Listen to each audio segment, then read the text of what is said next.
weather control is going to be so important for our trainers, and this is really going to be something they have to keep in mind in the back. But we are going to get started immediately into our top 16 match. LUCA CERIBELLI versus RAYAN GUEZI. Yeah, we've got the Golden Go and Moongas on the RAYAN side versus LUCA's double dragon lead, the Archaludon and Dragonite. And we, worth noting, there is no metal coat on the Golden Go. It is actually an iron plate for style points. Exactly. You want to look all nicely armored and plated up. This Among Us, very disruptive now against both the Dragonite and the Archaludon. The Archaludon is not a Terra Grass type, so a very free Spore coming off. Archaludon cannot even protect itself because it's holding an Assault Vest, but now Ursaluna switching in, and fantastic switch in. Golden Go going for a protect, maybe trying to scout out what LUCA's going to do. Yeah, not wanting to be failed by any sort of special attack drops, because this Snarl is such a good ring for this Archaludon in this scenario. Of course, going to be able to get a bit of chip damage onto the Amoonguss, but at what cost? Now being put to sleep, unfortunately, for LUCA's side. Ursaluna, though, at the same, in parallel, is going to be able to get that Guts boost via the Flame Orb proc and burning it. So now it's no longer going to be able to be susceptible to spores. That was such a gutsy switch in on the Ursaluna because it could have been put to sleep. But LUCA getting the call correct. Yes, the Archaludon has been put to sleep, but it will eventually wake up. And now this Ursaluna just does not care about any spores because it's already burned.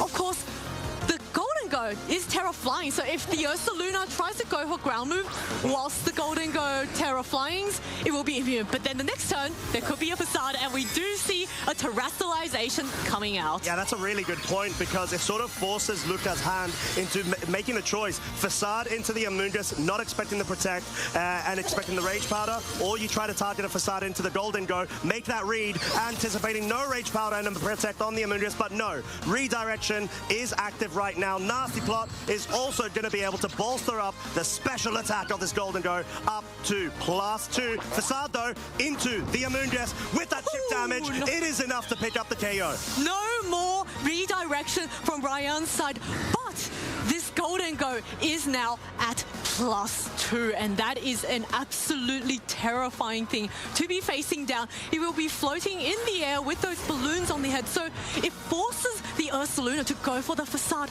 And now Garchomp switching in. That Life Orb Garchomp just very free to start spamming Earthquake. Of course, against LUCA's Dragonite, that's going to be immune. And Dragonite with the multi-scale will be able to tank any first hit from RAYAN's side. And that does leave it free to set up a Tailwind and allow the Ursaluna to outspeed and get a move off before either the... Oh, actually, no.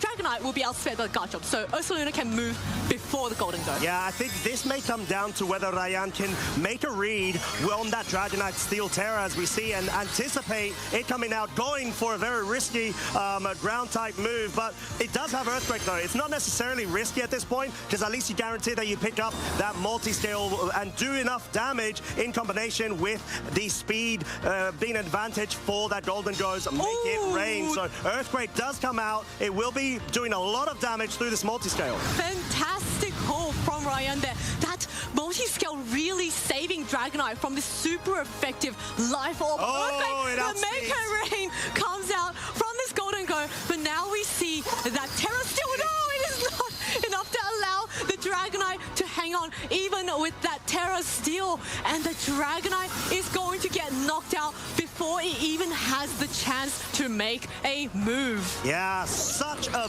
big interaction. The Golden Go being trained enough to outspeed what is most likely an adamant Dragonite with its own training. Max speed, surely, but Golden Go can do it. And being able to have this sort of board position right now, you're at +1 of your Golden Go. You got a Garchomp right next to you. Surely this might just be enough to pick up the Ursaluna, especially because of the additional damage holstered by that Life Orb. Yes, this Sinistra can't even... Well, it can go for the Rage Powder, but Golden Go and Garchomp both have spread moves, so they can just easily ignore this Rage Powder, and Ursaluna protected the last turn. So there's a very free +1 Make It Rain from this Golden Go and an Earthquake coming from this Garchomp. And even though the Golden Go has had that -1 stage of special attack, it is still at +1, and I would expect it to take the knockout on the Ursaluna. Looks like actually Sinister just going to get on out of there. Yeah, LUCA is going to probably have to hope for either a double protect here or an actual survival. Earthquake will be coming out. Super effective damage onto the Ursaluna that does switch in. It is still asleep. Guaranteed 2-hit KO. And at that range, the Make It Rain might actually be enough. So it is going to move. No, actually, it doesn't even go for the Make It Rain. It goes for the Shadow Ball. Wants to be able to preserve that +1 of its special attack and force that Ursaluna to go on the defensive. So that might just be a read there. The Ursaluna now going for the facade onto Golden Go. Enough to get the one-hit knockout onto this flying Golden Go. And now Ryan's the one that's forced down to his final 2 Pokemon as well. Ursaluna now about half health, but the Sinistcha is going to be switching in and helping the Ursaluna regain some more health with some tea. Yeah, with some very hospitable tea as well. And yeah, at this point, I do feel like Ursaluna having that much more HP is going to be quite crucial. We've already seen Terra has been utilized from Rayan's side, not at the moment from LUCA's side, so he still has that option. Actually opting in for a bit of a risky situation there, expecting Rayan to respect that Ursaluna slot and was able to capitalize and stay in with it. Yeah, I'm really curious because Sinistcha does have access to Trick Room, but there's that Tyranitar able to use a knockoff, and Tyranitar has not been intimidated, and the knockoff, because Sinistcha is holding that Citrus Berry, will take really heavy damage, and I would not be surprised if that knockoff just knocked it out. So is that Ursaluna just going to stay on field and go for the attack that will be hitting the Tyranitar for super effective?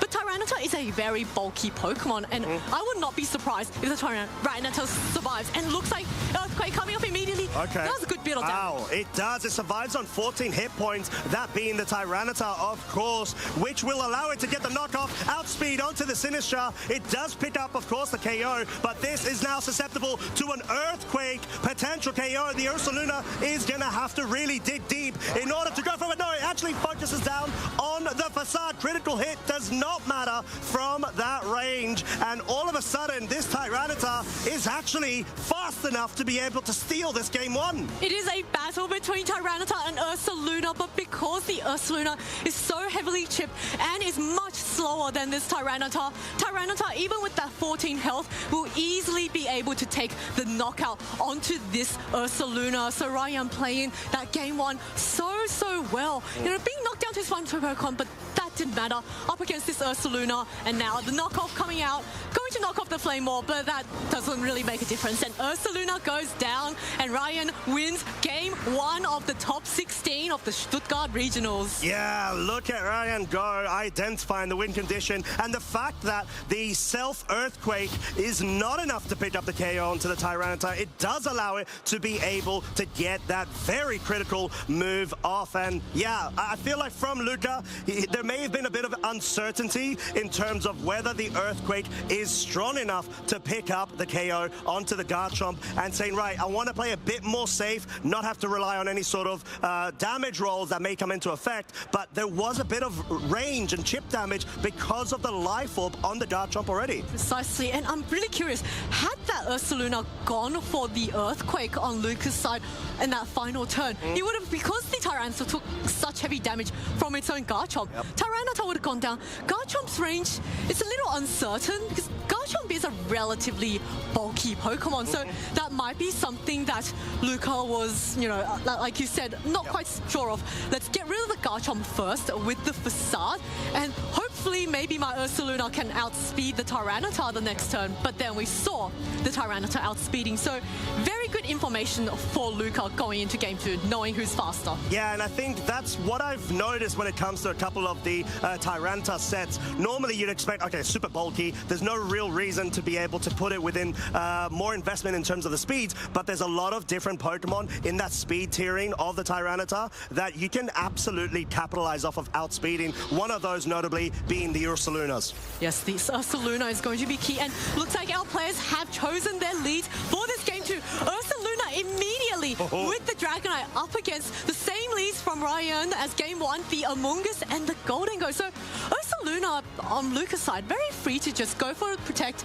activate the Guts, and suddenly, you know, allows it to go. But we're going to see a turn 1 terrestrialization immediately. All right, going for the Terraflying straight away. You do not want to be able to be susceptible to those ground-type moves. There could be even a double play here of going for the scale shot. However, there's not even redirection on the field. Just a raw, nasty plop brings that +2 straight up scale shot. It actually misses on the Amoonguss Headlong Rush. You see those the double up, trying to pick that off. Quite unfortunate for LUCA there, but the Amoonguss has not yet moved. It is still on the field thanks to that it did have the Citrus Berry, so there is a case scenario where double up may have not even been enough to pick up the KO, and there's the Spore. It goes into the Dragonite. Dragonite now fast asleep after having missed that scale shot, so now it's really contributed nothing to the game, but Ursaluna is burned and is ready to go. So now that the terrestrialization has been forced out from this Golden Go,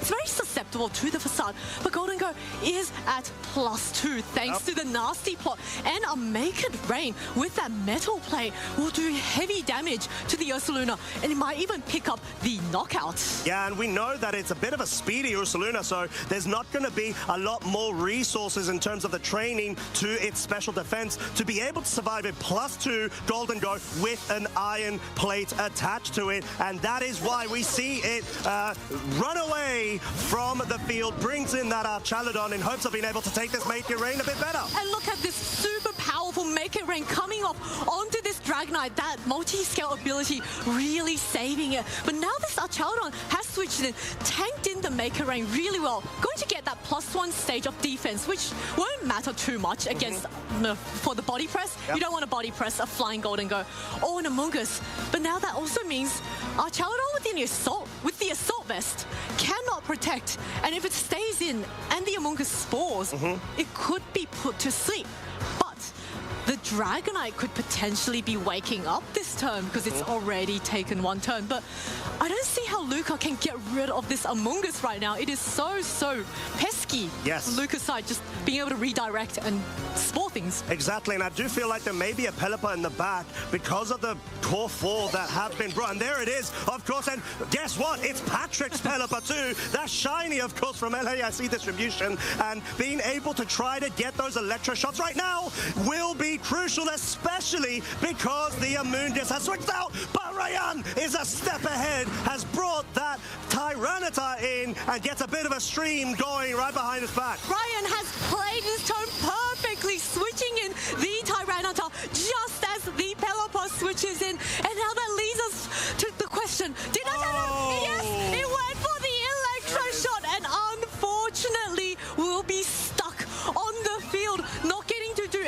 anything this turn. So Ryan taking advantage of his very slow Amoonguss, knowing that he will get the weather up this turn regardless. Yep. And now this Golden Go is once again at neutral, and it's going to protect itself just to maybe scout out what LUCA is going to do this turn. Yeah, the Pelipper on the other side of the field does go for the Tailwind. It doesn't have Protect, it is Focus Sash, and it does have Wide Guard, which of course could be quite crucial in trying to slow down the momentum of these Make It Rains. But knockoff targeting the Archaludon, not enough to pick up the KO. It is now at +2, if not +3 of its defense. But most importantly, Assault Vest is now off the field, and Tailwind is blowing quite hard behind LUCA's Pokemon. There is no Assault Vest on this Archaludon, which means it will be very susceptible to special type attacks. And now Archaludon is heavily chipped, but the Tailwind has been set up, and because Ryan has used up his Terra option,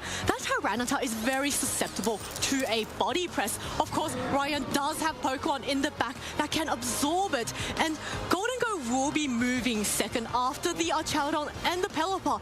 And Pelipper, with the Weather Ball now, will be dealing rock-type damage onto this Golden Go. So actually, Pelipper's Weather Ball could be a really good option against the Golden Go. No, it would be really good, but this Pelipper doesn't actually have Weather Ball. It has the Muddy Water instead. No Protect, as we mentioned, but most crucially, it still has an opportunity to be able to take advantage if it can connect with the Hurricane, which it does not, into the Amoonguss switch, and that would have been so good for it. Body Press, dealing very pitiful damage onto such a spongy resist Pokemon, and guess what? Make It Rain has made it rain outside of rain. A double knockout from this Golden Go, and Amoonguss just being a bit of a ninja in this game, dodging a Scale Shot and a Hurricane. LUCA has now lost his Archaludon and his Pelipper, which means he has lost the Weather Ball and will be forced back to his final two Pokemon, which is the Dragonite and the Ursaluna. Now, Ursaluna will not be afraid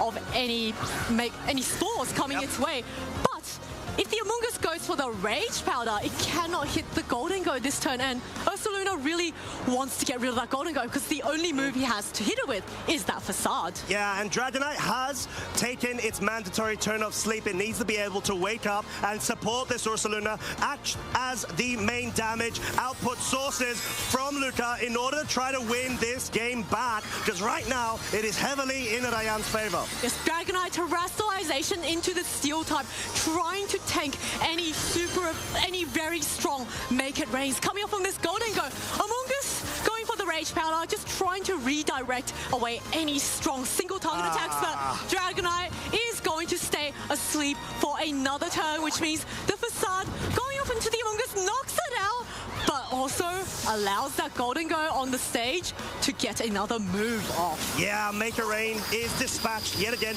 Not as strong as before, as there wasn't any boost to be able to assist it, but it does start whittling both of LUCA's remaining Pokemon within a better range to be able to bring this back. And I do feel like that Garchomp is lurking in the back, as we do get confirmation, and it is looking at this board, and it is honestly so happy to see that Steel Terror on the Dragonite. Garchomp is in a fantastic position here. This is the final turn of Tailwind on LUCA's side, so there's just an easy double Protect on Ryan's side. Stall out that Tailwind. Dragonite cannot go for a Tailwind, but it'll have to wake up as well. Yeah, and there is the case of whether this Dragonite does wake up or not. In order to get a Scale Shot off, it does not, because it really wanted to be able to outspeed the Garchomp the following turn. Not looking good right now for LUCA, unfortunately, going through an additional turn. The Sandstorm does subside, and we have got the speed advantage now well in Rayan's side as the Tailwind has petered out. Tailwind is gone, and Garchomp is the fastest Pokemon on the field.